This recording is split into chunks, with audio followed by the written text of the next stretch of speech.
என்னதாங்க நடந்துட்டு இருக்கு தமிழகத்துல?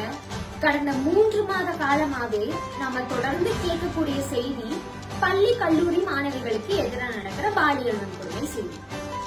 தமிழகத்துல நிறைய பகுதிகளில் இந்த நிலைதான் தொடர்ந்து இருக்கு. அதுவும் கோவையில நேற்றைய தினமும் பள்ளி மாணவிக்கு எதிராக நடந்த பாலியல் வன்கொடுமை செய்திதான். இன்றைய தினமும் அதே மாதிரியான ஒரு செய்திதான். அப்ப நாளைய தினமும் இதே நிலைதான் தொடருமா? நேற்றைய தினம் கோவையில 17 வயது மாணவி 7 பேர்னால கூட்டு பாலியல் வன்கொடுமைக்கு ஆளாக்கப்பட்டார். இன்றைய தினம் ஒரு பள்ளி யோகா ஆசிரியர்னாலேயே அந்த பள்ளி மாணவிகளுக்கு பாலியல் வன்கொடுமை நடந்தது. இப்ப தமிழ்நாட்டுல எங்கதாங்க பாதுகாப்பு இருக்கு?